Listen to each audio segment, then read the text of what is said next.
ओम श्री गणेशाय नमः। ओम नमो भगवते वासुदेवाय नमः। श्री कृष्णाय नमः। श्री रामाय नमः। श्री महादेवाय नमः। श्री गुरुदेवाय नमः। ओम। तो पिछले बार हम लोगों ने श्री नारद जी का प्राकट्य नामक जो पहला स्कंद है और अध्याय 4 का 18वां श्लोक तक किया था। उससे आगे पढ़ते हैं। 19वां श्लोक है, चातुहोत्रम कर्म शुद्धम प्रजानाम वीक्ष्य वैदिकम वेदधात यज्ञ संतत्ते वेदम एकम चतुर्विधम।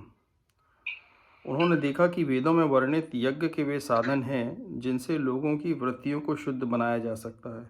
अतः इस विधि को सरल बनाने के लिए उन्होंने एक ही वेद के 4 भाग कर दिए जिससे वे लोगों के बीच फैल सकें। तो पिछले बार का एक बार देख लेते हैं। पिछले बार हमने देखा था कि व्यासदेव जी जो हैं अपनी दिव्य दृष्टि से देख रहे थे कि कलयुग में किस तरह से जो जीव हैं उन लोगों की स्थिति हो जाएगी, किस तरह से वो अशांत रहेंगे और परेशान रहेंगे, दुखों से पीड़ित रहेंगे। तो इस चीज़ को उन्हें देख लिया था। तो फिर उन्होंने इस बात पे विचार कर रहे थे वो कि इसको क्या किया जाए जिससे कि जीवों को उनका दुख कम हो सके और उनको अपने जीवन का जो लक्ष्य है वो प्राप्त हो सके। काल तो कुछ भी हो, सतयुग हो, द्वापर युग हो, त्रेता युग हो या कोई भी युग हो, जब तक जीवन का परम लक्ष्य, मनुष्य जीवन का परम लक्ष्य जो है हमारा, अगर उसकी सिद्धि नहीं होती है तो कोई भी फिर काल हो वो, उससे क्या फर्क पड़ता है। लेकिन उनके विचार में वो ये सोच रहे थे कि अगर कलयुग में सतयुग में बड़ा परिश्रम करना पड़ता है किसी भी उसको सिद्ध करने में, अपने जीवन के लक्ष्य को। और जीवन का लक्ष्य क्या है? जीवन का लक्ष्य तो अगर इनडायरेक्टली देखा जाए तो हर व्यक्ति वही कोशिश कर रहा है कि परम संतुष्टि प्राप्त करना। लेकिन वो जीवन का लक्ष्य परम संतुष्टि, परमात्मा को संतुष्ट किए बिना नहीं हो सकता हो। तो वो माध्यम क्या है कि सिर्फ यहाँ पे अपनी विचारधारा को बदलने की ज़रूरत है और कुछ नहीं है। कुछ बदलना नहीं है, कुछ बदलेगा भी नहीं, कर्म नहीं बदलेगा, हमारा जीवन नहीं बदलेगा जैसे चल रहा है। हमारी केवल विचारधारा जो है वो, अगर हम विचारधारा की धारा को बदल देंगे, बस उतना ही करने से हमारा जो है मार्ग जो है वो सही दिशा में चलने लग जाएगा। और दुखों का जो आने वाले दुख हैं खासकर उनकी निवृत्ति हो सकती है या कम हो उनका जो प्रभाव है वो कम हो सकता है। तो इसीलिए उनने यही सोचा कि ऐसा क्या किया जाए कलयुग में जिससे कि मनुष्य अपने छोटे से जीवन में भी इसकी सिद्धि को प्राप्त कर सकें वो।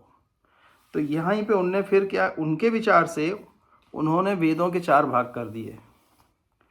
पहले जो है यजुर्वेद ही एक वेद हुआ करता था। अब वेद जो है इतना कठिन था वो कि हर किसी के समझ के परे था, वो समझ में ही नहीं आता था। आज तो हम लोग कलयुग के समय में हैं, लेकिन उस द्वापर युग में भी वेदों को समझना अच्छे प्रकांड पंडितों के लिए भी कठिन था वो।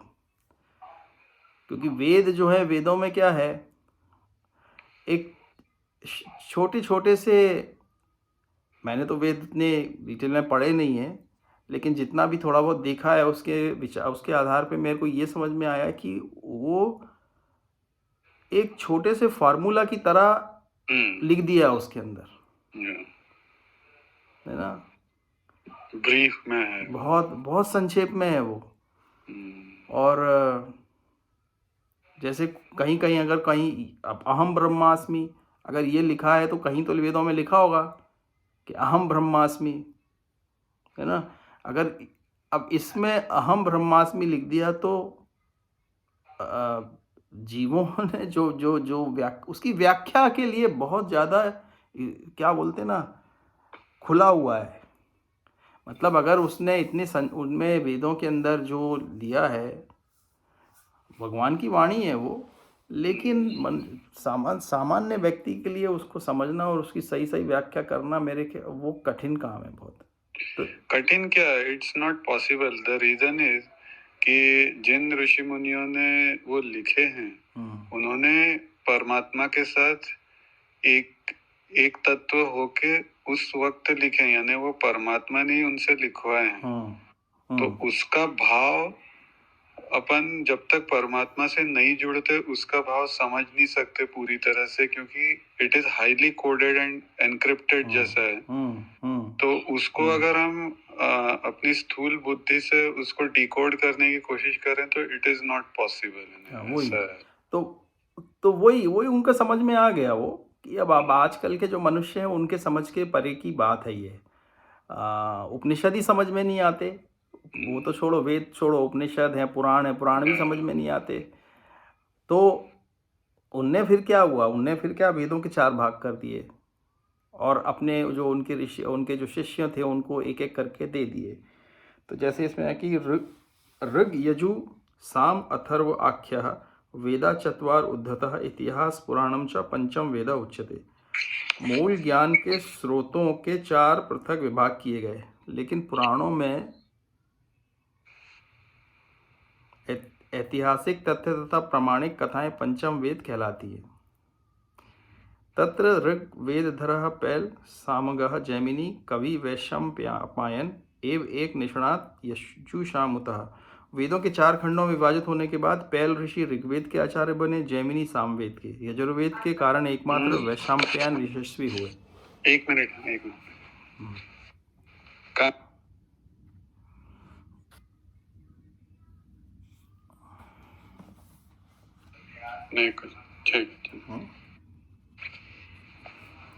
अथर्व अंगिरासमासीत सुमंथु दारुणः मुनि इतिहास पुराणाम पिता में रोमहर्षण। अत्यंत अनुरक्त रहने वाले सुमंत मुनि अंगिरा को अथर्व वेद सौंपा गया और मेरे पिता रोमहर्षण को पुराण तथा इतिहास सौंपे गए। तो ये जो सुत गोस्वामी हैं ये रोमहर्षण जो ऋषि थे उनके पुत्र हैं। तो ये ऋषि लोग जहाँ इकट्ठे हुए थे यज्ञ करने के लिए, वहाँ पे सुत गोस्वामी को प्रधान बनाया गया था और वो ये कथा कर रहे थे वहाँ पे। तो वो ये बता रहे हैं कि बाद में फिर जो है मेरे पिता को वो इतिहास और पुराण मेरे पिता को दे दिए गए थे। ते एते ऋषः वेदम स्वयं वैस्यन् अनेकदा शिष्य प्रशिष्य तत्शिष्य वेदाते शाखिना अभवन।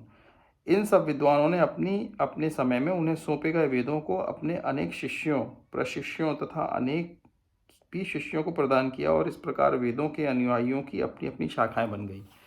तो आगे फिर जो है इसी तरह से उनके प्रमुख उनके वो 4 ऋषि हैं, 4 ऋषियों से उनके शिष्यों को उनने अपने अपने दे दिए, जिससे 4 शाखाएं बन गई उनकी। ते एव वेदा दुर्मधे धार्यन्ते पुरुष यथा एवं चकार भगवान व्यासः कृपण वत्सला। इस प्रकार अज्ञानी जनसमूह पर अत्यंत कृपालु ऋषि व्यासदेव ने वेदों का संकलन किया, जिससे कम ज्ञानी पुरुष को भी उनको आत्मसात कर सकें। तो उनका उद्देश्य तो यही रहा था कि कम ज्ञानी या ज्ञानी पुरुष इसको आत्मसात कर सके, तो उनने उनके 4 विभाग कर दिए। लेकिन अपन देखेंगे कि बाद में जो है ना वो 4 वेद भी समझ के बाहर हैं सबके, वो भी समझ में नहीं आते या उनकी व्याख्या करने की बड़ी स्कोप है। कोई भी व्यक्ति अपने अपने हिसाब से उसको अलग अलग उसकी व्याख्या कर सकते हैं। और यही तो है ना, गौतम बुद्ध के समय में कम से कम 2-2.5 गौतम बुद्ध आए होंगे मेरे ख्याल से 2,500-3 हज़ार साल पहले। तो उस वक्त जो है वेदों की गलत व्याख्या करके उन लोगों ने जीव हत्या चालू कर दी थी उस वक्त, और पूरा अधर्म ही अपना लिया था। मतलब वो लोग गलत, यही एक इसमें शास्त्रों की गलत व्याख्या कर लेने में जो दुष्ट प्रवृत्ति के लोग होते ना, उसको वो अपने हिसाब से उसको तोड़ मरोड़ के अपने तर्क वितर्क करके उसकी गलत व्याख्या करके लोगों को गलत बता देते हैं वो लोग। और क्योंकि उनको अपनी सिद्धि करनी रहती है, अपने कार्य सिद्ध करने रहते हैं, जो भी उनके स्वार्थपन जो भी उनके कार्य होते हैं, भले ही वो फिर राजनेता लोग हों या फिर व्यापारी हों या कोई भी हो, सामाजिक हों या राजा हों, कोई भी हो, सब राजा तो धर्मात्मा थोड़ी होते हैं, सबको अपने अपने। और फिर वो जो राजा धर्मादुष्ट होते हैं वो उसी तरह के मंत्रियों को और उसी तरह के धर्म गुरुओं को अपने पास रख लेते हैं और वो उस तरह से उनकी व्याख्या करके लोगों को भ्रमित करते रहते। तो ऐसे ही होता रहा, ऐसे ही हो रहा था, अभी भी होता है, अभी भी ऐसे ही हो रहा हो कई जगह पे, है ना। तो बाद में उनको ये समझ में आया, फिर उन्होंने वेदों के 4 भाग किए। और परमात्मा जो है, परमात्मा पिता, वो स्वयं वेद व्यास भगवान के अवतार हैं। तो उनको उनके हृदय में बैठे हुए भगवान को तो सब मालूम है ना, आगे का पीछे का कि आगे क्या होने वाला है। तो प्रभु ने उनके हृदय में क्योंकि बैठे हुए हैं, उनके हृदय में असंतोष भर दिया, क्योंकि प्रभु को मालूम है कि ये जो कार्य ने किया है ये सही तो है, लेकिन ये कलयुग के मनुष्यों के लिए ये उपयुक्त नहीं होगा।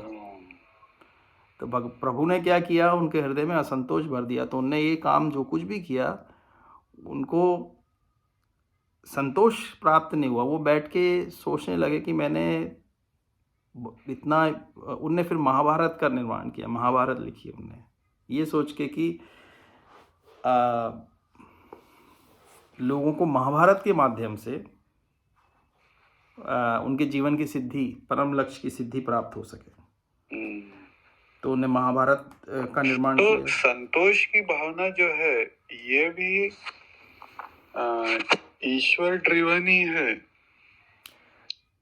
अगर सही। हाँ, देखिए भगवत गीता में भगवान श्री कृष्ण ने एक जगह बोला है कि लोगों को याद दिलाना और भुलाना वो भी मैं करता हूँ। एक जगह उनने बोला है, वो श्लोक मेरे को याद नहीं है, मतलब उनने वो ये बताते हुए कि ये सब कुछ भुलाना, याद दिलाना, परमात्मा का स्मरण कराना भी भगवान कराते हैं। हम लोग के अपने वो पुरुषार्थ की बात नहीं है वो। अगर कोई ये सोचे कि मैं पुरुषार्थ से परमात्मा को याद कर लूंगा तो नहीं हो सकता। वो याद दिलाना भगवान का कार्य है। जब भगवान को ये भगवान की इच्छा होती है तो वो अपने आप को, भक्ति कौन कर सकता है? भक्ति वो कर सकता है जिसको परमात्मा ने अपने आप को जिसको दे दिया है। तो सबके हृदय में वो बैठे हुए हैं ना, परम तत्व के रूप में बैठे हुए हैं। भगवान ने ये बोला भी है कि देखो अर्जुन, तुम और मैं एक पेड़ की डाली पे बैठे तो पंछी हैं, है ना, 2 पंछी की तरह है। एक पंछी जो है अपने कर्म के फल का भोग कर रहा है, जो तुम हो जीव है, और जो मैं हूँ, मैं सदैव तुम्हारे साथ रहता हूँ। मैं सिर्फ तुमको देख रहा हूँ बैठ, मैं सिर्फ तुमको देख रहा हूँ वो भोग करते हुए। हम एक साथ ही बैठे हैं और सदैव सिर्फ एक साथ हैं।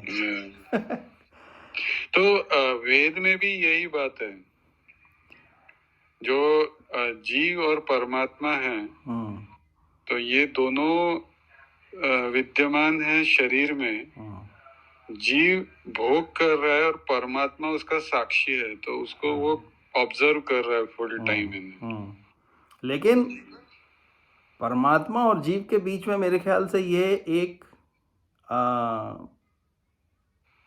जिसको बोलते हैं ना, एक शर्त है शायद, कि मैं तुम्हारे किसी कार्य में हस्तक्षेप नहीं करूंगा। ये परमात्मा का वचन होगा शायद, फ्री विल जिसको बोलते हैं, कि तुम जो कर रहे हो, अपने कर्मों का भोग कर रहे हो, उसके लिए तुम स्वतंत्र हो और तब तक करते रहोगे जब तक तुम करना चाहते हो। लेकिन मैं साक्षी के रूप में वहां बैठ के तुमको भोग करते हुए, भले ही वो सुख भोग कर रहे हो या दुख का भोग कर रहे हो, मैं बैठ के देख रहा हूं तुम्हें साक्षी की तरह, लेकिन मैं उसमें हस्तक्षेप नहीं करूंगा। जैसे कि ऐसा ही होगा कि जैसे कि सांसारिक दृष्टि से भी देखा जाए कि पिता अपने पुत्र जो है, अगर वो ये बोले कि आप मेरे को करने दो, छोटा बालक होता ना, वो हमेशा यही बोलता है कि मैं कर सकता हूँ, मैं कर लूँगा, आप मेरे को करने दो।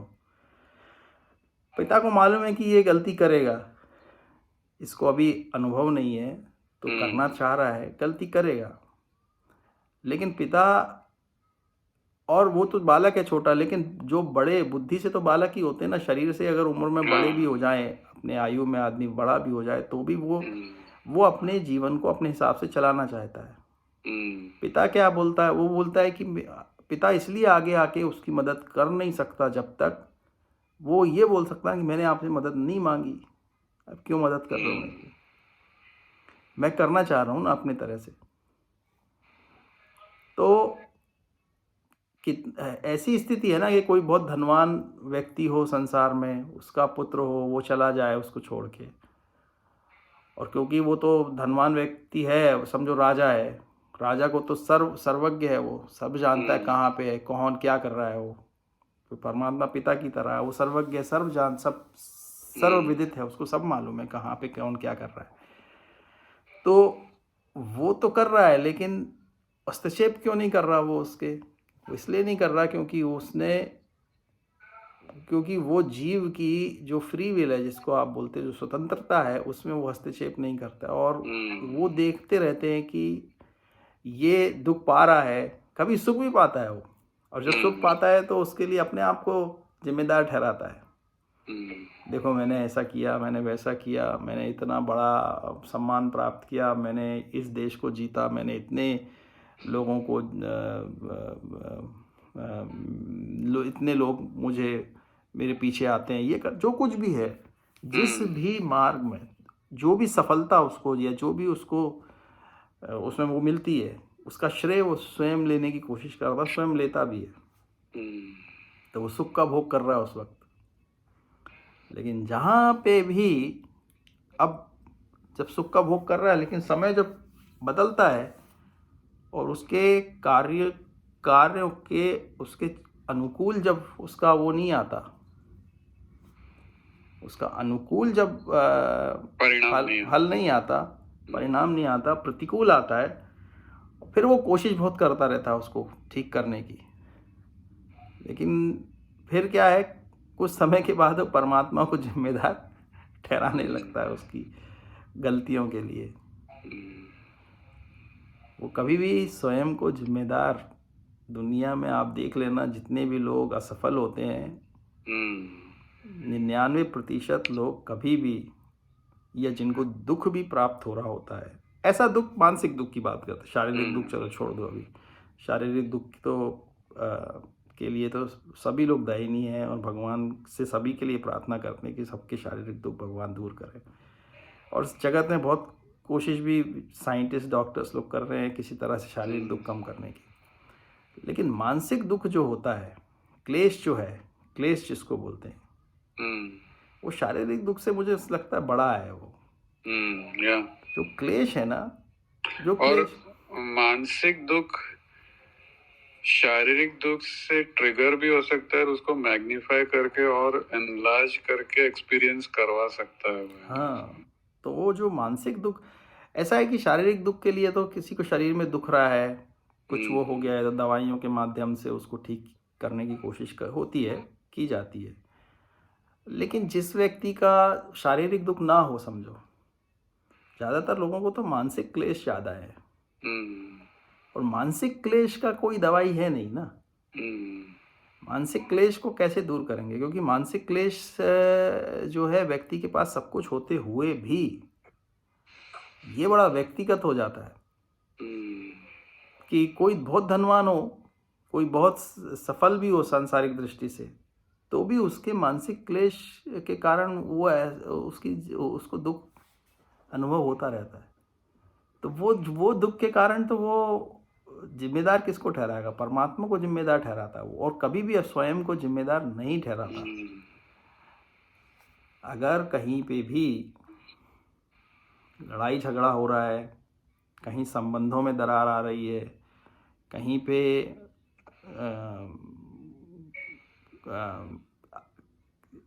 ऑफिस में, अपने नौकरी में कहीं कोई सफल नहीं हो रहा है, तो वो अपने बॉस को, पति अपनी पत्नी को, पत्नी अपने पति को, पुत्र अपने पिता को, इसी तरह से सारे संबंधों में, संसार में देख लो आप, 99% लोग कोई भी समस्या लेके आएंगे, कभी भी उसके बारे में बातचीत करेंगे, लोग आपस में बात करते हैं ना कि उसको ये समस्या हो गई है, उसको ये समस्या हो गई है।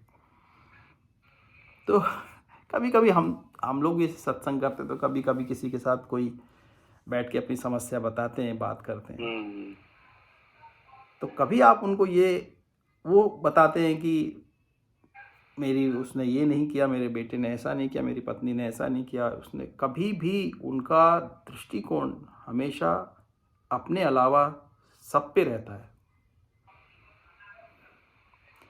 कभी भी। लेकिन वो उनको ये बोलो ना आप कि क्या आप स्वयं जिम्मेदार हो इस बात के, तो एक तो बुरा उनको बहुत लगता है।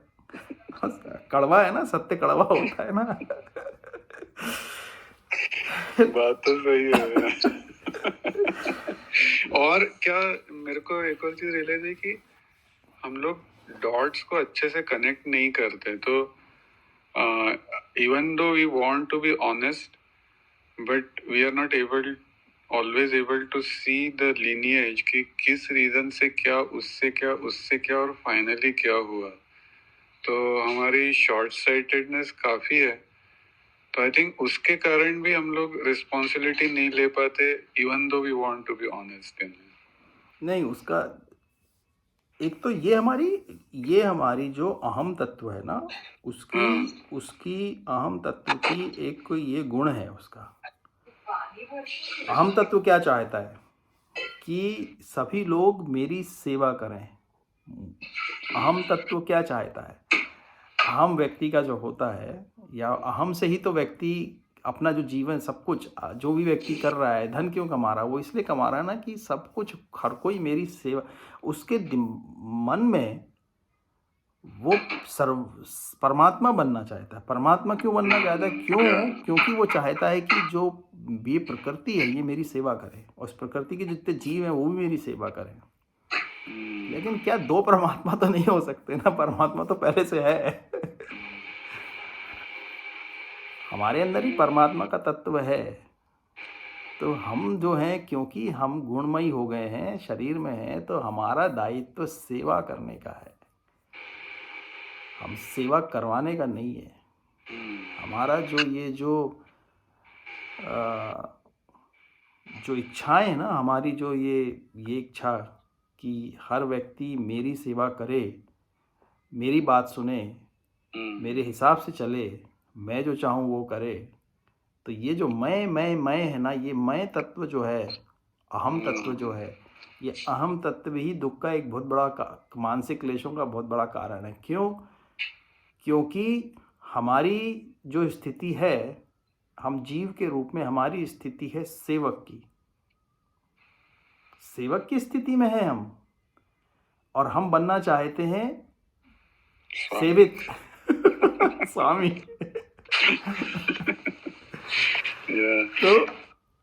तो यही स्थिति में बदलाव के कारण, भाई अगर किसी राजा के यहाँ पे जो सेवक होते हैं, नौकर होते हैं, वो स्वयं को राजा मान के सभी राजा से भी सेवा करवाने लगे,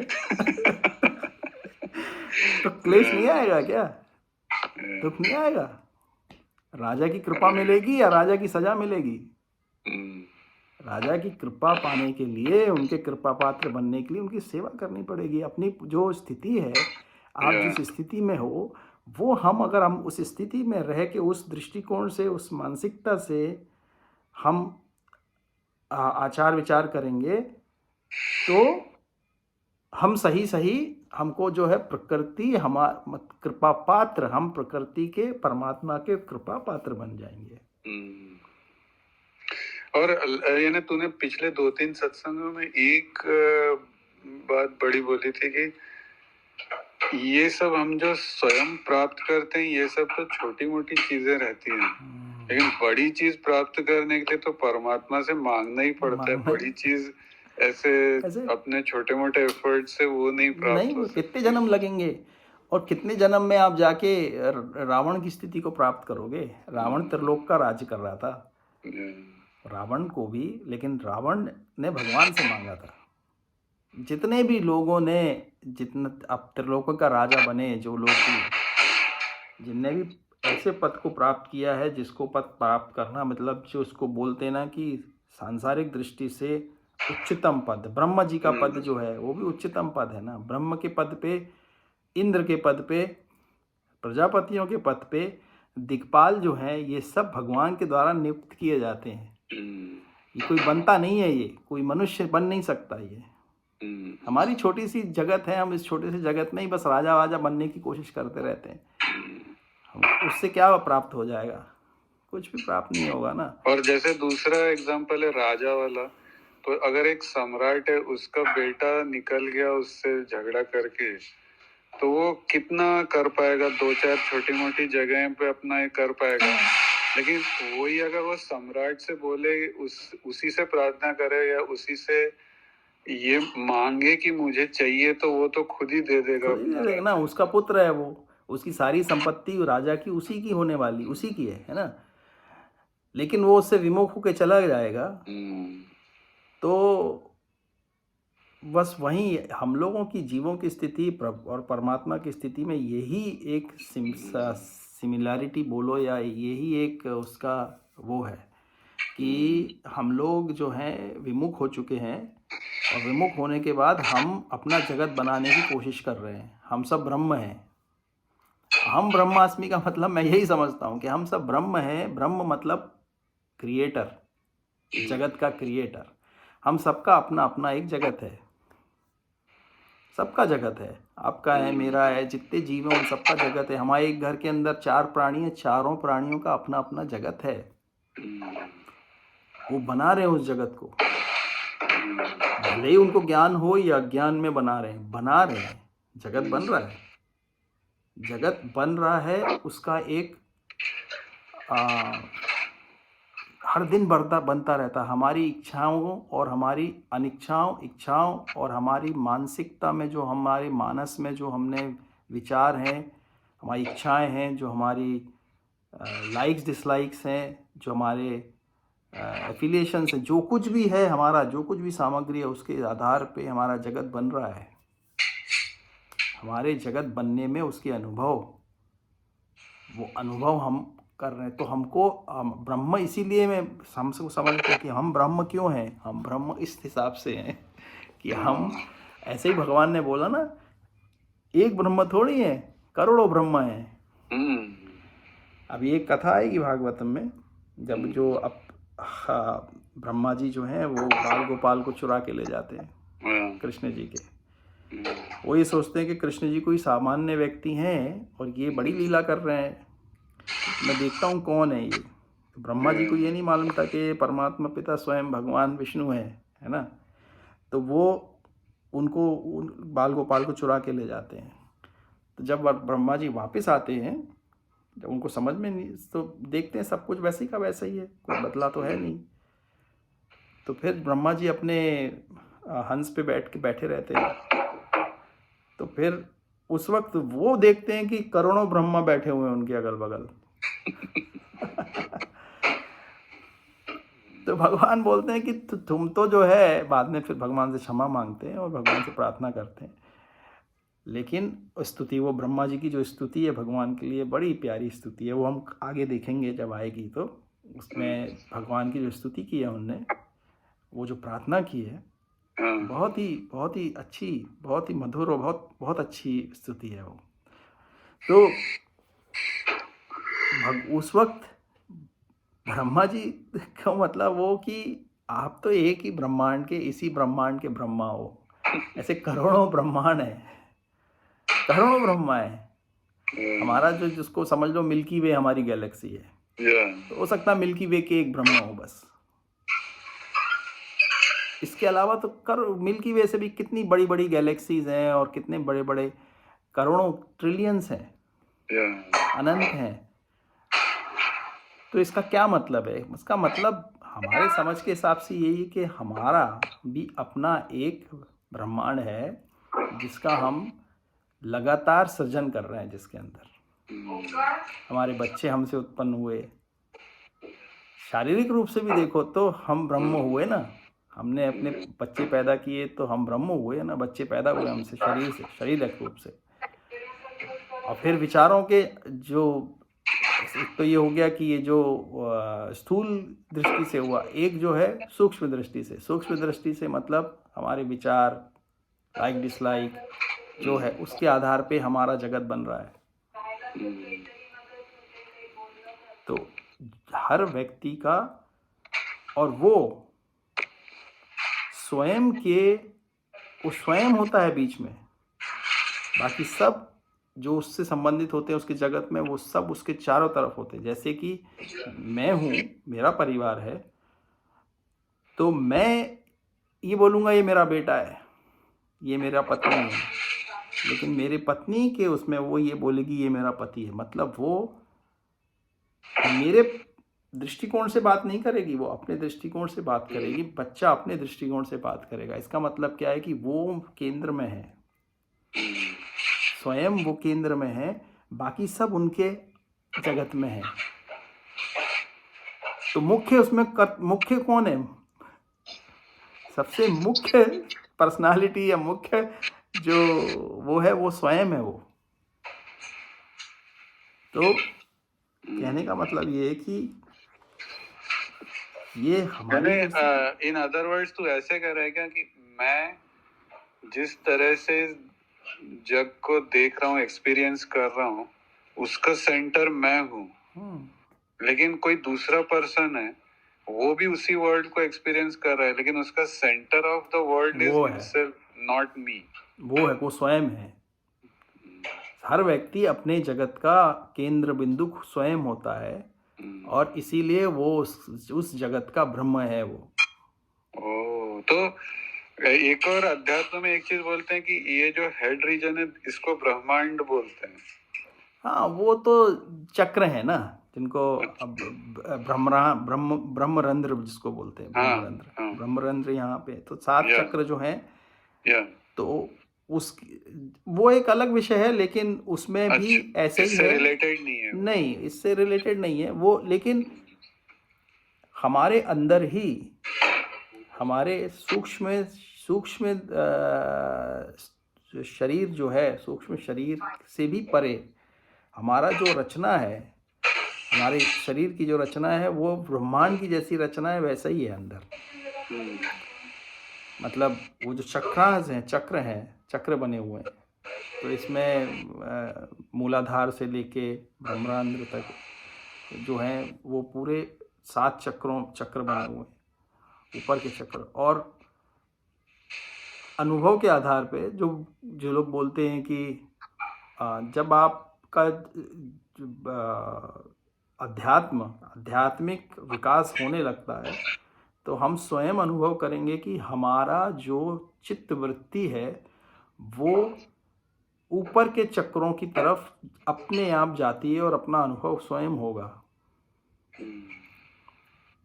जैसे जैसे हमारा जीव की जो विचरण की जो वो है, जीव स्वयं ऊपर की तरफ विचरण करने लगता है, ऊपर मतलब ऊपर के चक्रों में। अभी तो ज़्यादातर हम लोग की जीवों की पशु वृत्ति है, तो पशु वृत्ति होने में क्या है, हमारी जीव की जो चेतना है वो मूलाधार में स्थित है। मूलाधार में स्थित है, तो बेसिक काम होते हैं, बस 4 काम हैं, मीटिंग, सर्वाइवल के काम। हाँ, बस जितने भी जो एनिमल के काम होते हैं, उनमें उनको इस बात का ज्ञान नहीं होता कि मतलब उनको ये भी पता नहीं होता कि जो दूसरे तत्व हैं, प्रेम है, दया है, ये शक्तियाँ हैं ना, ये भी तत्व है, शक्तियाँ हैं भगवान की। तभी बोलते हैं ना, या देवी सर्वभूतेषु शक्ति रूपेण संस्थिता। देवियाँ है ना, उनको देवियों का रूप दिया हुआ है। आप देखो ना, चक्रों को या भगवान नहीं, चक्रों को नहीं, जो फिर जो शक्तियां हैं भगवान की, तो वो जो बाकी की शक्तियां हैं उन शक्तियों को का अनुभव भाई जैसे कहे दया रूपेण संस्थिता, दया के रूप फिर से में बोल।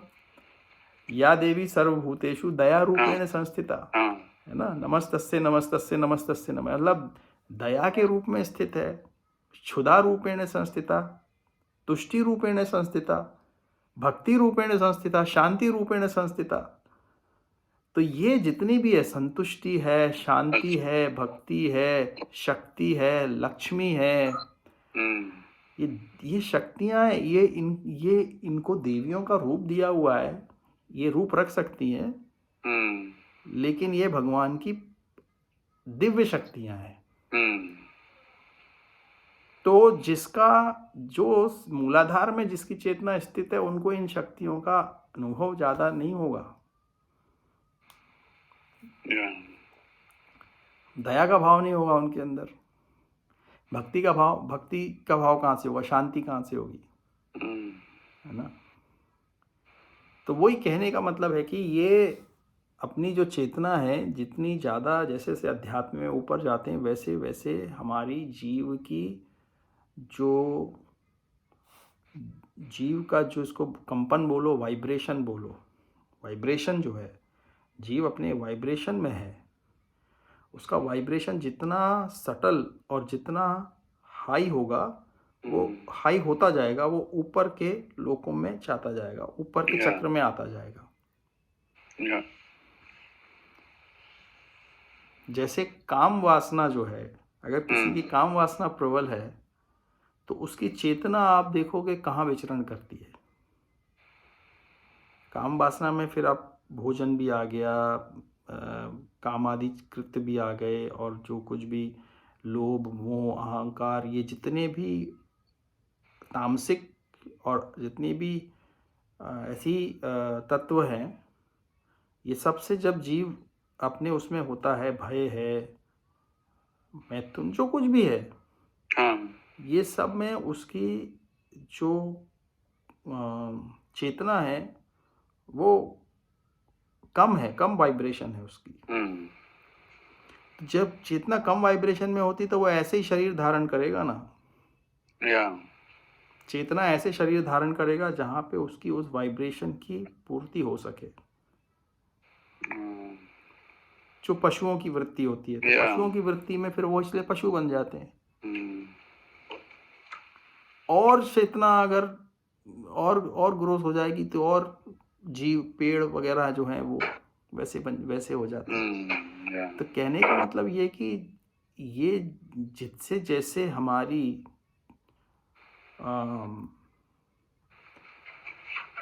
वाइब्रेशन बढ़ता जाता है, या जो भी है, हम मनुष्यों में, खासकर मनुष्य योनि में आने के बाद मनुष्यों के अंदर ही ये हमको अनुभव हो सकता है कि हमारे अंदर चक्र हैं, कहाँ कहाँ पे कौन से चक्र हैं। किसी को आप पूछो कि जैसे अभी हमने बात की, समझा कि ये जितने भी वृत्तियां जो अभी हमने इसके ऊपर चर्चा की, ये वृत्तियां हैं, तो इस वृत्तियों का अनुभव आपको कहाँ पे होगा? यहाँ नहीं होता, यहाँ नहीं होता, हृदय में नीचे होता, और भी नीचे ही होता है। नीचे के चक्रों में ही होता है उसका अनुभव। दया का अनुभव कहाँ होता है आपको, आप बताओ? हृदय में होता है। प्रेम का अनुभव कहाँ होता है? हृदय में होता है ना। चेतना का अनुभव कहाँ होता है? चेतना का अनुभव कहाँ होता है अगर आप बहुत चेतना में हो? I don't know, but head region में होगा। ऊपर होता है। चेतना का अनुभव पेट के उसमें नहीं होता, लेकिन भय होता है तो अनुभव कहाँ होता है? कभी भय की स्थिति आती है हृदय में, उससे भी नीचे पेट में, पेट गुड़ गुड़ गुड़ गुड़ नहीं करने लगता है। जब आज अनिश्चितता हो व्यक्ति को, उसको अनिश्चितता का अनुभव हो, भय हो, तो उसको देखना, आप उसको बोलते हैं ना कि गट फीलिंग बोलते हैं, या उसको कभी एक बोलते हैं कि कई लोगों को अनिश्चितता के कारण लूज मोशन वगैरह भी आते हैं। लूज मोशंस आ जाते हैं, हाँ, एंजाइटी जिसको एंजाइटी जब होती है। तो ये सब जो है ना, ये अतार्किक नहीं है, ये मतलब ये ऐसा ही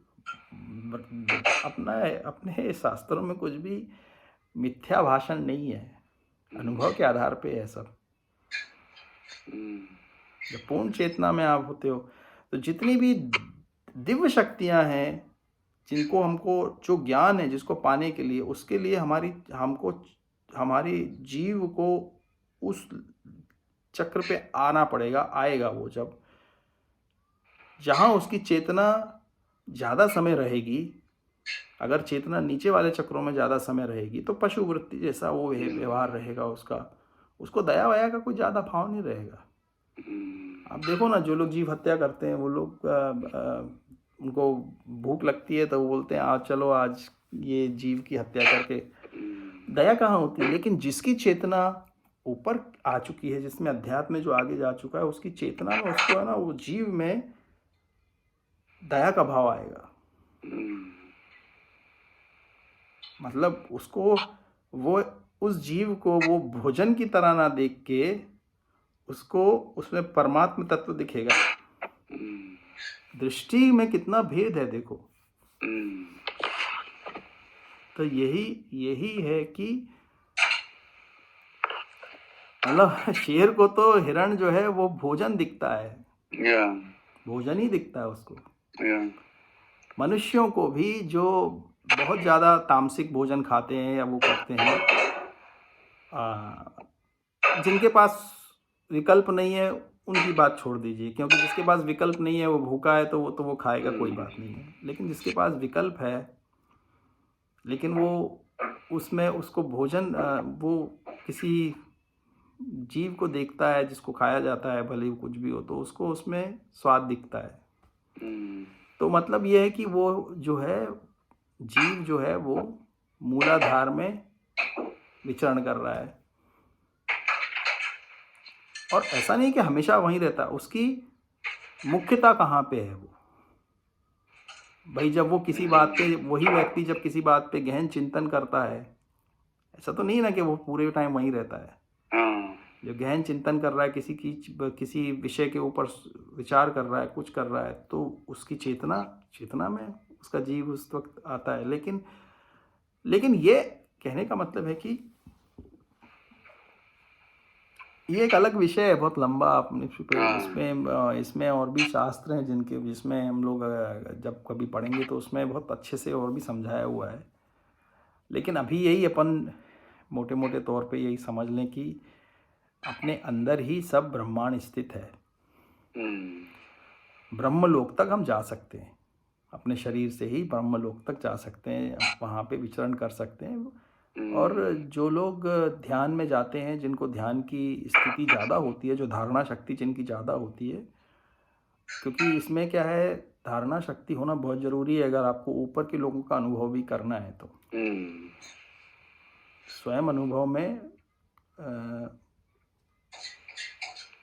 मतलब जो सिद्ध लोग जो होते हैं वो कैसे जगत को दूसरी तरह से अनुभव करते हैं, जैसे सिद्ध महात्मा लोग जो होते हैं, उनको कैसे पता चलता है कि हजारों मील दूर व्यक्ति में बैठ के मेरे बारे में क्या सोच रहा है ना। उनको कैसे पता चलता है? क्योंकि उनकी चेतना कहीं वहाँ हजारों मील दूर नहीं गई है, उनकी चेतना यहाँ आ गई है। ब्रह्मरंध्र में है उनकी चेतना, जहाँ से उनको पूरे जगत का अनुभव होता है। उनको सब चीज़ों के बारे में पता होता है। सब कुछ पैक्ड है एक उसमें छोटे से, तो वो कहीं गए नहीं है, वो वहीं है। लेकिन उनकी चेतना इतनी व्यापक हो गई है, वहाँ पे आ गई है कि उनको सब चीज का अनुभव, संसार की उससे भी सारा अनुभव उनको इंटरनेट से कनेक्शन हो गया यहाँ पहुँचने। तो you have information from everywhere, सब जगह उनको पता रहता है कौन क्या सोच रहा है। आज हम भक्ति का क्या लाभ है? भक्ति का ये लाभ है कि अगर हम भगवान के बारे में चिंतन करते हैं, उनकी चर्चा करते हैं, तो भगवान को इस बात का पता होता है। हनुमान जी जो हैं, भगवान तो वैकुंठ लोक में बैठे हुए हैं, हनुमान जी तो सर्वत्र हैं यहाँ पे। भगवान तो सर्वत्र हैं, लेकिन जैसे हनुमान जी को बोला जाता है कि हनुमान जी जो हैं वो कलयुग में सिद्ध देवता हैं और बहुत जल्दी प्रकट भी हो जाते हैं वो। तो हनुमान जी को सब पता होता है। अगर हम उनके बारे में बैठ के विचार कर रहे हैं, हनुमान जी के बारे में चिंतन कर रहे हैं, सोच रहे हैं, तो हनुमान जी को पता होता है कि कौन मेरे बारे में अभी क्या सोच रहा है। तो हमें उनका ध्यान, मतलब यहाँ शिक्षा में ये ले रहा हूँ कि मुझे भगवान का ध्यान खींचने के लिए मेरे को अपना ध्यान भगवान की तरफ लगाना पड़ेगा। भगवान का ध्यान खींचना है मेरे को, मेरे अपने उद्धार के लिए। वरना भगवान ने तो सबको मुक्ता, सबको शिक्षा दी हुई है, सब अपने अपने हिसाब से करो जिसको जो करना है। उन्होंने बोला है कि तुम लोगों को, मैंने तुमको सबको फ्री विल दे रखी है, तुम लोग अपने हिसाब से जो करना है करो, सुख दुख भी भोगो, है ना। मैं उसमें हस्तक्षेप नहीं करूँगा, इसको जो करना है करो। भगवान की ये महानता है। और लेकिन जो समझदार होते हैं वो सबसे पहले बोलते हैं कि ये इच्छा जो है ना आपकी, ये आप अपने पास रख लो। ये जो आपने मेरे को फ्री विल दी है ना, मेरे को फ्री विल नहीं चाहिए, ये आप अपने पास रखो, मुझे अपनी शरण में लो। मुझे अपने हिसाब से कुछ नहीं करना है, आप जो करवाओगे वो करूँगा मैं। इसको बोलते सरेंडर। पूरी तरह से आप पूरी तरह से परमात्मा को अब सरेंडर करने का मतलब है अपनी इच्छा को सरेंडर कर देना। अब मेरे को मेरे हिसाब से नहीं कि ऐसा होना चाहिए, वैसा होना चाहिए, ये होगा वो होगा, ऐसा नहीं नहीं नहीं, मैंने सरेंडर कर दिया आपको। हाँ, लेकिन प्रैक्टिकली सोचा जाए तो सरेंडर के बाद भी भगवान से उम्मीद तो यही रहती है कि अब आप अच्छे से चलाना। ये तो उम्मीद नहीं रहती है कि दुख देना किसी भी जीव की। ये प्रैक्टिकल बात है।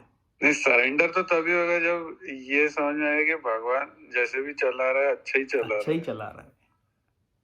सरेंडर तब आदमी को कर देना चाहिए जब सब कुछ अच्छा चल रहा हो, क्योंकि जब अच्छा नहीं चल रहा है तब और कोई चारा होगा भी नहीं सरेंडर, वो मजबूरी में होगा। तो ये इसमें भी तो टाइम, उसमें फ्री विल नहीं रहेगी। जब अच्छा चल रहा है तभी फ्री विल रहेगी। हाँ, तो इसीलिए ना प्रभु को भी यही पसंद है। उनको बोले कि चलो मजबूरी में तो आर्त दीन तो मेरे पास हमेशा से आते ही रहेंगे। 3-4 प्रकार के लोग जाते हैं ना, ज्ञानी जाता भगवान के पास, आर्त व्यक्ति जाता है। और आर्त दीन का एक और ये सुना है मैंने कि आर्त दीन जो अगर उस कंडीशन में जाता है तो उसकी कंडीशन सुधरते से ही वो विमुख भी हो जाता है जल्दी। क्योंकि आपका उसके पीछे मोटिवेशन क्या है जाने की। भाई, जो व्यक्ति धन संपन्न होने के बाद, जो व्यक्ति सब कुछ उसका सुख शांति शारीरिक रूप से सांसारिक रूप से होने के बाद अगर वो अपने आप को सरेंडर करता है तो वो सही सरेंडर है ना। तो वही मैं बोल रहा हूँ कि मतलब भगवान को ये अपनी सरेंडर का मतलब है कि आपने अपनी जितनी भी इच्छाएं हैं वो सब सरेंडर कर दी और आपने। तो इसको अगर प्रैक्टिकली देखा जाए तो आपने सरेंडर कर दिया तो उसके बाद आप अपना जीवन निर्वाह कैसे करोगे? यानी करोगे क्या? यानी प्रभु भजन के अलावा फिर करोगे क्या? नहीं, सरेंडर का मतलब वो नहीं है। मैंने अभी बोला ना आपको, सरेंडर का मतलब ये है कि कर्म आप मन में कर्म में अकर्म और अकर्म में कर्म। कर्म तो शरीर कर रहा है ना, मन नहीं कर रहा। फिर जब सरेंडर हो जाता है तब मन का कोई कर्म नहीं होता, शरीर का कर्म होता है। मन शांत रहता है। लेकिन मन से निश्चय होके उसके बाद ही शरीर से कर्म होता है। हाँ, लेकिन आप उसको ऐसे सोचो ना कि कोई भी आपने कर्म किया, उस कर्म का जो फल आया, उस फल को आपने सहर्ष स्वीकार किया भगवान, क्योंकि आप सरेंडर्ड हो। तो आप अब क्या सोच रहे हो कि ये कर्म भी भगवान करवा रहा है, फल भी भगवान ही दे रहे हैं। ओके। मेरा अपना अहम तत्व कुछ नहीं है। सही हुआ तो भी भगवान के का है, सही नहीं हुआ तो भी भगवान का है। नहीं, ये तो कर्म करने के बाद की बात है। नहीं, कर्म से पहले ही करना है ये।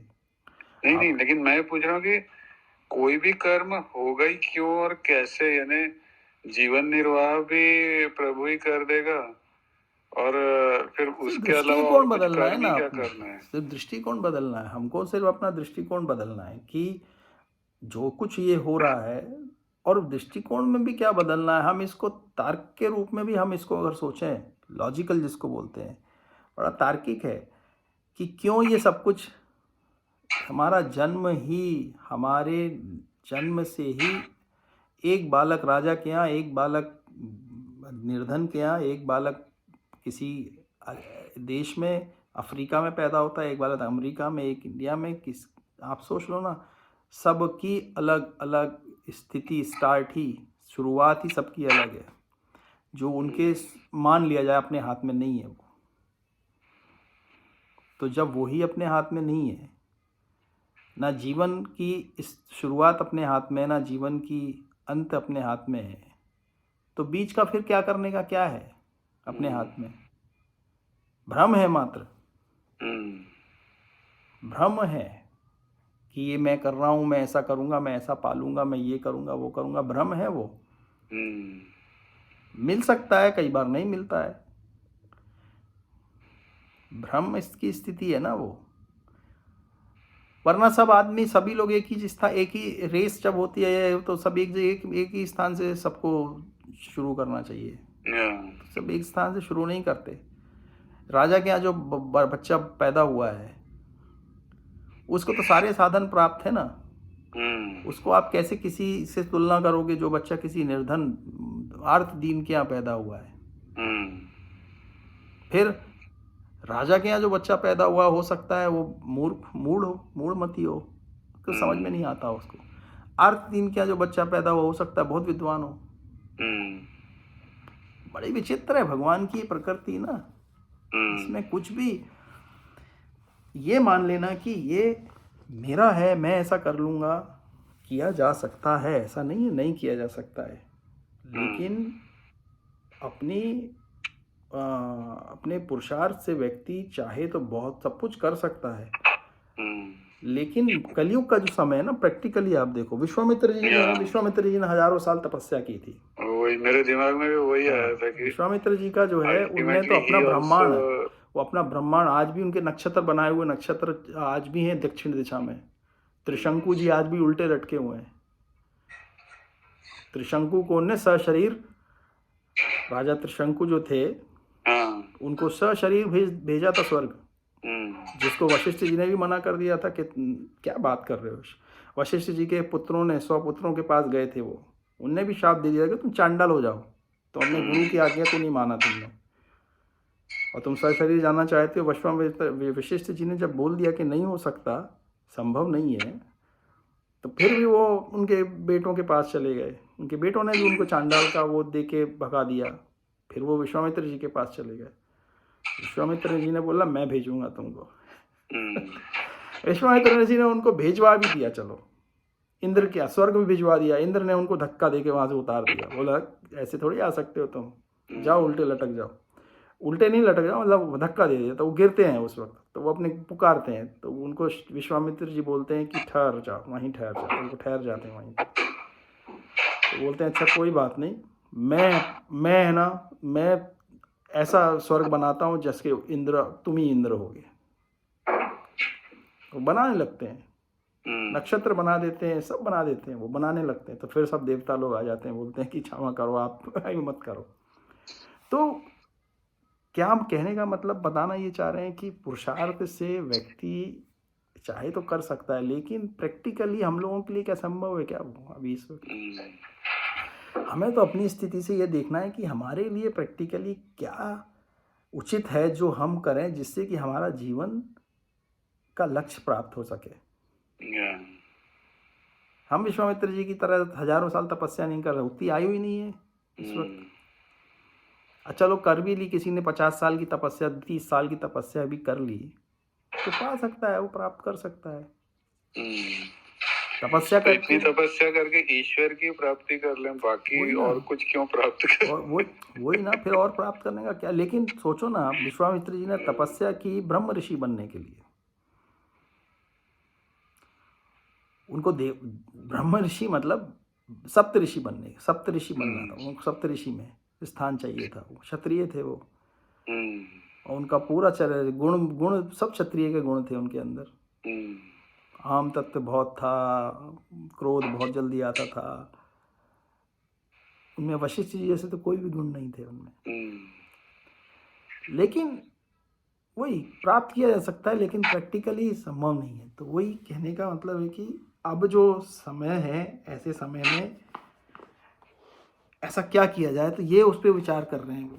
तो बोल रहे हैं कि ते एव वेदा दुर्मधे धारियन्ते पुरुष यथा एवं चकार भगवान व्यास कृपण वत्सल। इस प्रकार अज्ञानी जनसमूह पर अत्यंत कृपालु ऋषि व्यासदेव ने वेदों का संकलन किया, जिससे कम ज्ञानी पुरुष भी उनको आत्मसात कर सकें।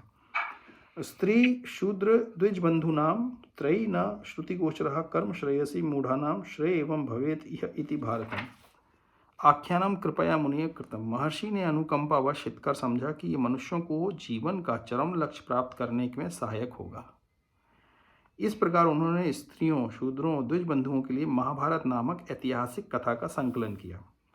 एवं प्रवृत्तस्य सदा भूतानां श्रेयसी द्विजा सर्वात्मेकेन अपि यदा न अतुष्यत हृदयम तथा। हे द्विज ब्राह्मणों, यद्यपि वे समस्त लोगों के समग्र कल्याण कार्य में लगे रहे तो भी उनका मन नहीं भरा, उनको संतुष्टि नहीं प्राप्त हुई। न अति प्रसीदत हृदय सरस्वतया तटे शुचौ वितर्कयन विविक्तस्तः इदम च उवाच धर्मविद। इस प्रकार मन में असंतुष्ट रहते हुए ऋषि ने तुरंत विचार करना आरंभ किया, क्योंकि वे धर्म के सार के ज्ञाता और मन ही मन कहा, उनने मन ही मन कहा कि धृत व्रतेन ही मया छंदासी गुरुवा अग्नय मानिता निर्वया लीकेन गृहीतम च अनुशासनम भारत व्यपदेशेन ही आमनाय अर्थ च प्रदर्शित दृश्यते यत् धर्म आदि स्त्री शूद्रादि भी अपि उतः।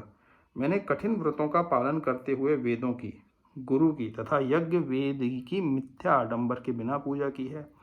मैंने अनुशासन का भी पालन किया है और महाभारत की व्याख्या के माध्यम से शिष्य परंपरा को भी अभिव्यक्ति दी है, जिसमें स्त्रियां शूद्र एवं अन्य द्विज बंधु लोग भी धर्म के मार्ग का अवलोकन कर सकते हैं। तथापि बत मे देहिया ही आत्मा च एव आत्मना विभु संपन्न एव आभाति ब्रह्म वर्चस्व सत्यम। वेदों के लिए जितनी बातों की आवश्यकता है, यद्यपि मैं उनसे पूर्ण रूप से सज्जित हूँ, तथापि मैं अपूर्णता का अनुभव कर रहा हूँ। किम वा भागवतः धर्मा न प्रायेण निरूपिता प्रिय परमहंसानाम ते एव ही अच्युत प्रिय। हो सकता है कि मैंने भगवान की भक्ति का विशेष रूप से कोई संकेत न किया हो, जो सिद्ध जीवों तथा अच्युत भगवान दोनों को प्रिय है। तस्य एवं खिलम आत्मनाम मन्यमानस्य खिद्दत कृष्णस्य नारदः अभ्यगत आश्रमम प्राक उदाहरतम। जैसा कि पहले कहा जा चुका है, जब व्यासदेव ने अपने दोषों के विषय में पश्चाताप कर रहे थे, उसी समय सरस्वती नदी के तट पर स्थित कृष्ण द्वैपायन व्यास की कुटिया में नारद जी पधारे। तम अभिज्ञाय सहसा प्रत्युत्थायागतम मुनि पूजायामासः विधिवत नारदम सुरपूजितम। श्री नारद के शुभ आगमन पर श्री व्यासदेव सम्मान पूर्वक खड़े हो गए और उन्होंने सृष्टा ब्रह्मा जी के समान उनकी पूजा की। और इस प्रकार श्रीमद् भागवत के प्रथम स्कंद के अंतर्गत नारद जी का प्रकट नामक चतुर्थ अध्याय पूर्ण हुए। तो यहाँ अध्याय चतुर्थ पूर्ण हो जाता है, जहाँ पे नारद जी आते हैं। तो व्यासदेव जी जो है वो इस विचार, उनने सब कुछ तो किया, महाभारत भी लिखी, सब किया उनको, लेकिन संतुष्टि नहीं मिली। क्यों? कि वो असंतुष्टि, प्रभु जो हृदय में बैठे हुए ना, उनने वो असंतुष्टि का भाव उनको अनुभव हुआ कि वो देख सकते थे कि आपने जो कुछ लोगों के कल्याण के लिए किया है, इससे उनका कल्याण होने वाला नहीं है, खासकर जो कलयुग के जीव हैं उनके। तो भगवान ने उनको प्रेरित किया असंतुष्टि के माध्यम से कि आप ऐसे चीज़ों की रचना करो जो जन सामान्य के लिए आसान हो, हितकर हो, सीधी सादी हो। और वो सीधी सादी वस्तु क्या है? भगवान की, तो उनने जब ये असंतुष्टि का भाव उनने किया तो महसूस किया, तो उनको नारद जी वहाँ पे आए। नारद जी की फिर उनने सेवा पूजा की, जो कुछ भी है उनका आदर किया, सम्मान किया, और उसके बाद नारद जी से ही पूछा उनने, जो कि 5वें अध्याय में आएगा, कि क्या कारण है, आप तो सब कुछ सर्वज्ञ हैं, सब जगह जाते आते रहते हैं, आप कहीं भी बिना रोक टोक के जा सकते हैं, आप ब्रह्मा जी के मानस से उत्पन्न पुत्र हैं उनके, और आपको भगवान के विषय में सब चीज़ों की जानकारी है, तो फिर मेरे हृदय में मेरा संशय आप दूर कीजिए कि मुझे ऐसी असंतोष की भावना क्यों जन्म ले रही है मेरे हृदय में। उनको अंदाज़ा तो हो गया था कि मैंने शायद भगवान की लीलाओं का या भगवान की गुणों का गान नहीं किया। तो बस यही आप समझ लो, स्थिति संसारी जीवों की है, जो कुछ भी प्राप्त करने की कोशिश कर रहे हैं आज, भले ही डॉक्टर हो, इंजीनियर हो, साइंटिस्ट हो, बिजनेसमैन हो, जो कुछ भी हो, सामान्य जीव हो, सामान्य लोग हो, वो सब कुछ ना कुछ प्राप्त सांसारिक रूप से प्राप्त करने की कोशिश कर रहे हैं, लेकिन उनको संतुष्टि प्राप्त नहीं हो रही। जैसा कि व्यास देव को हुआ, अभी उनको भी हुआ, उनने तो वेद लिख दिए ना, उन्होंने तो वेदों का व्यास भी कर दिया, उन्हें 4 वेद बना दिए, उनके बाद उन्होंने महाभारत की रचना कर दी, लेकिन उनको संतुष्टि नहीं मिली। क्यों? असंतुष्टि का सबसे बड़ा कारण क्या है? असंतुष्टि का सबसे बड़ा कारण यही है कि जब तक भगवत तत्व को व्यक्ति नहीं जानता, नहीं समझेगा, और उसके जो कुछ भी उसको प्राप्त करना है वो जब तक भगवान को अर्पण नहीं करेगा प्रसाद के रूप में, प्रसाद मीन्स अपनी सेवा के रूप में। भगवान की भक्ति तो वैसे भी होती है ना भाई। कोई एक डॉक्टर है, धन कमाने के लिए अगर लोगों की इलाज कर रहा है तो असंतुष्ट रहेगा, लेकिन अगर वो जीवों की दुख दूर करने के लिए उनकी सेवा कर रहा है तो संतुष्ट रहेगा। धन तो उसे वैसे ही प्राप्त हो जाएगा। धन प्राप्त करना उद्देश्य, छोटा उद्देश्य है। जब उसका उद्देश्य वो होगा, और उससे भी बड़ा डॉक्टर जो इन जीवों में जिसकी सेवा कर रहा है भगवान विष्णु को देखे, उसकी दृष्टि देखो, तीसरा लेवल है उसका, वो अत्यंत प्रसन्न रहेगा, अत्यंत प्रसन्न रहेगा वो। क्यों? क्योंकि उसको ऐसा लगेगा कि मैं भगवान की सेवा कर रहा हूँ।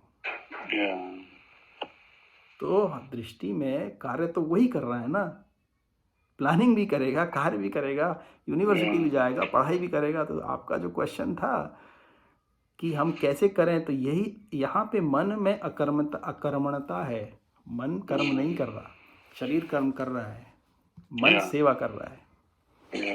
मन भगवान की सेवा कर रहा है, शरीर इंसानों की सेवा कर रहा है, और आत्मा अपनी स्थिति में तृप्त है। लेकिन जहाँ पे धन कमाने के लिए आपने काम किया, तब आप सेवा कर रहे हो, तो आप में मरीज के अंदर आपको धन दिख रहा है, जैसा अभी कोविड में हो रहा था इंडिया में। सेवा करने का अवसर था, लेकिन उन लोगों ने सेवा ना करके उनका वो किया। तो असंतोष नहीं आएगा तो क्या आएगा?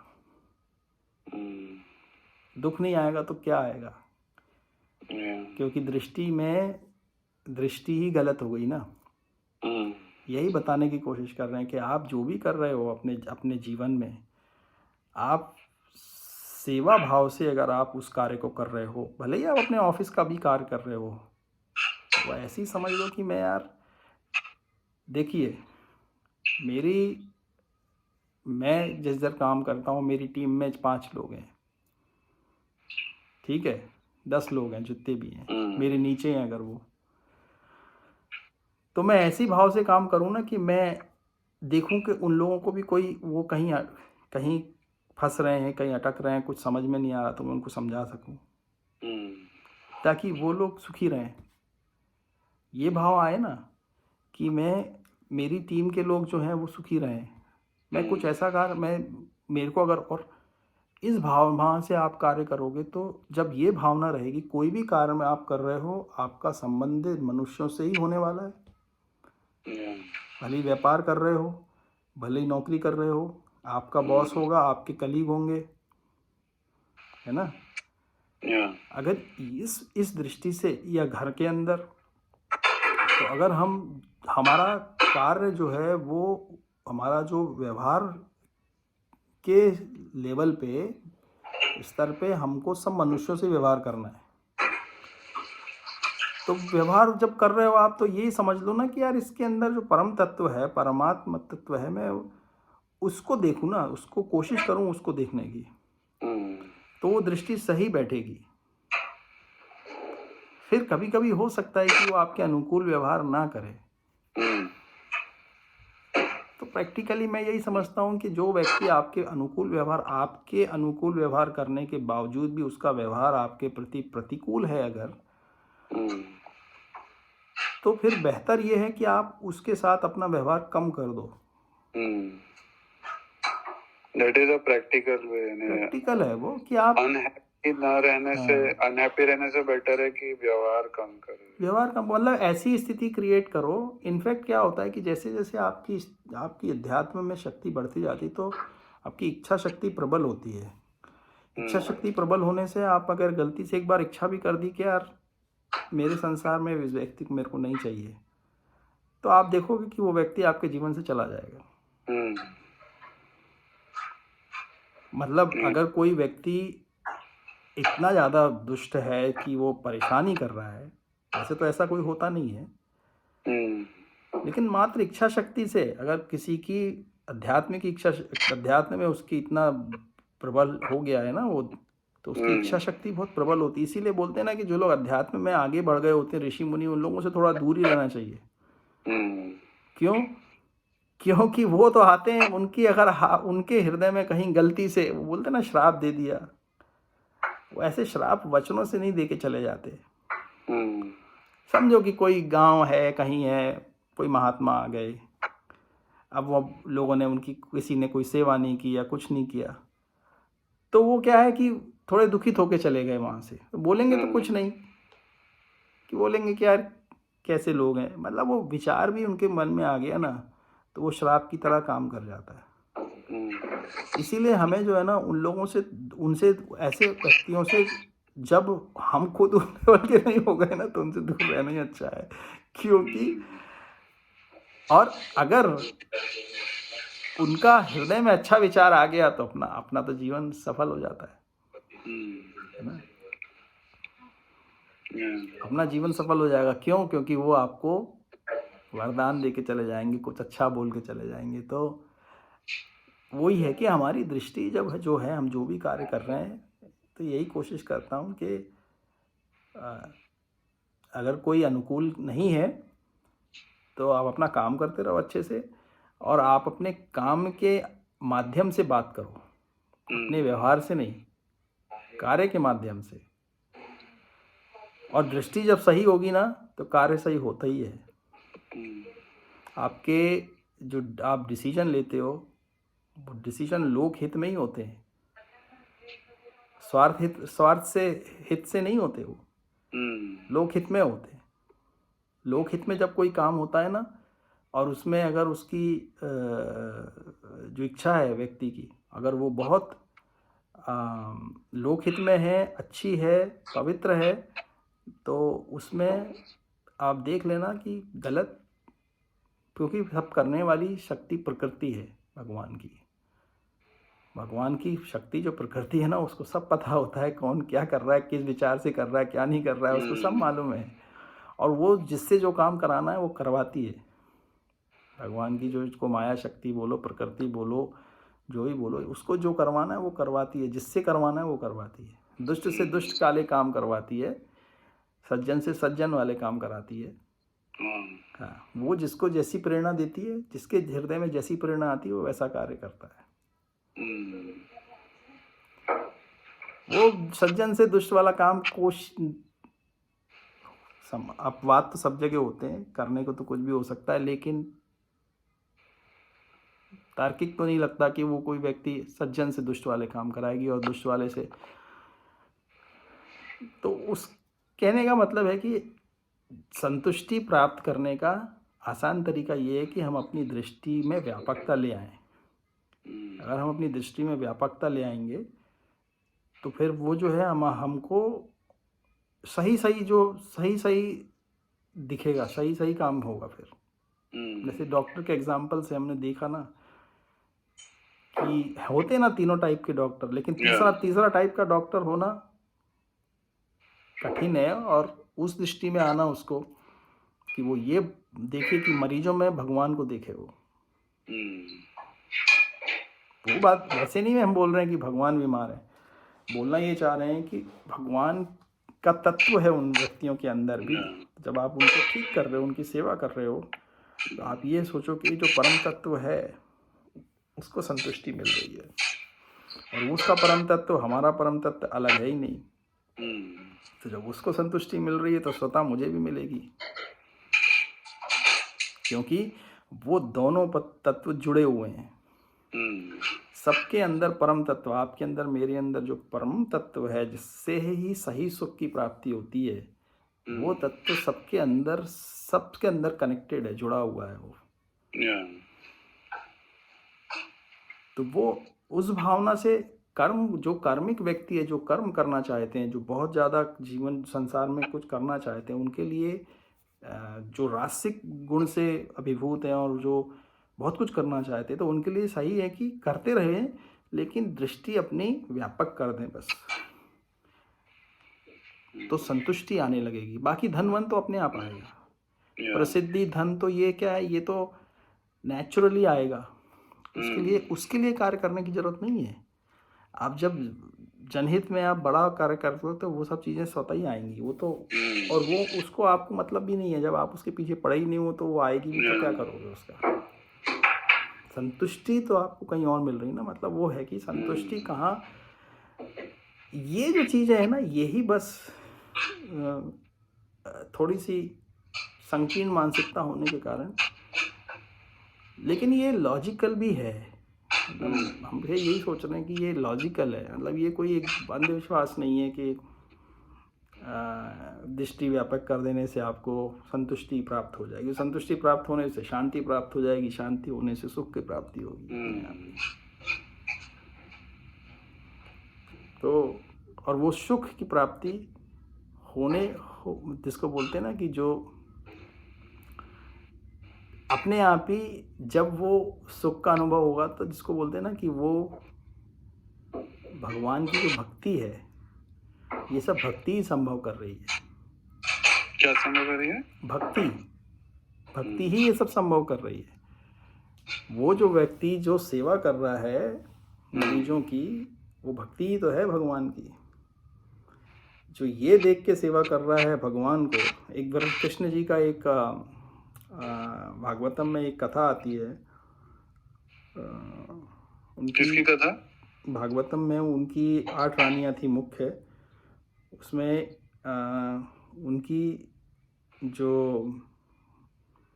जामवंती थी, रुक्मणी थी, और उनकी एक रानी, उनका नाम मेरे को अभी याद नहीं आ रहा, वो उनसे पूछती हैं कि प्रभु मैंने ऐसा क्या किया था कि मेरे को आपका साथ मिला, आपकी रानी बनने का सौभाग्य प्राप्त हुआ। तो प्रभु बोलते हैं कि एक जन्म में तो मेरी भक्त थी, मेरी पूजा करती थी, और जो तुम्हारा पति था वो बहुत ही दुष्ट व्यक्ति था और बहुत ही तुम्हें दुख देता था, और सारे दुर्गुण थे उसके अंदर, सब दुष्कर्म करता था वो।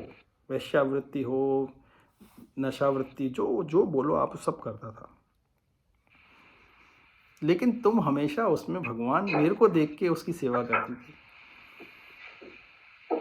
तुम कभी बुरा नहीं लगता था तुमको, जो कर रहा है सो कर रहा है। तुम सिर्फ उसकी सेवा करती थी, मेरी पूजा करती थी, और अपने पति में मुझे देखती थी। तुम्हारी दृष्टि वैसी थी। और फिर उसके बाद वो बीमार हो जाता है, उसको बहुत वेश्यावृत्ति करके बहुत रोग हो जाते हैं, बड़ी बुरी स्थिति हो जाती है उसकी, लेकिन तुम उसकी सेवा ऐसी करती थी जैसे मेरी कर रही हो, ये मान के करती थी। और फिर वो मर जाता है, और फिर काल कर्म के हिसाब से तुम भी मर जाती हो, तो तुम्हें मेरा लोक प्राप्त हो जाता है। तो ये आप सोचो, ये जो एग्जाम्पल है, इससे यही तो बात समझ में आ रही है ना, कि हम जो भी कार्य कर रहे हैं वो किसी के लिए भी हो, जब वो परमात्मा को देखते हुए कार्य करता है तो वो भक्ति तो कर रहा है वो, और उसको परमात्मा प्राप्त हो जाएंगे अपने उसके जीवन काल पूरे होते ही। तो भैया ये बड़ा प्रैक्टिकल है ये, लेकिन ये है कि हाँ, कठिन लग सकता है एकदम से भगवान को सब जगह देखना, जब आप ये दुनिया में इतनी बुराई है, उस बुराई में भगवान को देखना बहुत कठिन कार्य है। इसीलिए उस बुराई को ना देखना, हम लोगों को अपना जीवन ऐसे चलाना चाहिए कि हम कम से कम बुराइयों की तरफ ध्यान दें। जहाँ बुराई चल रही है, बुरे लोगों का समागम हो रहा है, इकट्ठे हो रहे हैं, सब चल रहा है, वहाँ से निकल जाना, वहाँ से दूर रहना ही अच्छा है। क्योंकि फिर अगर आप बुराई में ज़्यादा चित्र, आपके दृश्य आ जाएंगे हमारे जीवन में, तो परमात्मा को देखना हमारे लिए कठिन हो जाएगा। लेकिन अगर हमारा जीवन सीधा साधा रहेगा, कम से कम बुराइयों में हम देखेंगे, होती तो है बुराइयाँ, लेकिन सामने से जाके क्यों देखें? सामने जाके यूट्यूब वीडियो के ऊपर हिंसक दृश्य क्यों देखें? सामने से जाकर हम ऐसे दृश्य क्यों देखें? मैं अभी वही पूछने वाला था कि एक तो लाइफ में रियल एक्सपीरियंस की एक बात है, लेकिन वो तो भगवान ने सब अच्छा ही किया है, तो वो उस चीज से सामना करने की जरूरत नहीं है। लेकिन टीवी शोज के थ्रू ही अगर उस चीज में पड़े तो that is also bad enough. इन्हें अपने मन पे जो आघात है वो तो उतना कर ही रहा है, वो भले ही वो शो हो या वो रियल हो। क्या होता है, हमारे अंदर चित्रों की लाइब्रेरी है, उस लाइब्रेरी में वो चित्र इकट्ठे हो जाते हैं, और उनको निकालना, वो चित्र जो है ना पड़े रहते हैं फिर। वो वैसा ही है कि कोई व्यक्ति ये बोले, झूठ किसको बोलते हैं? झूठ जानते हुए। जैसे कोई मेरे को बोले, किसी को पढ़ाया कि 3 गुना 3 10 होता है, मेरे को बच्चों छोटा था, मेरे को पढ़ाया 3 3 10, मैं कहा 10 होता है। तो कोई मेरे से पूछेगा 3 तिया कितना होता है, मैं बोलूँगा 10, तो मैं झूठ नहीं बोल रहा हूँ। अज्ञान, झूठ भी नहीं बोल रहा हूँ।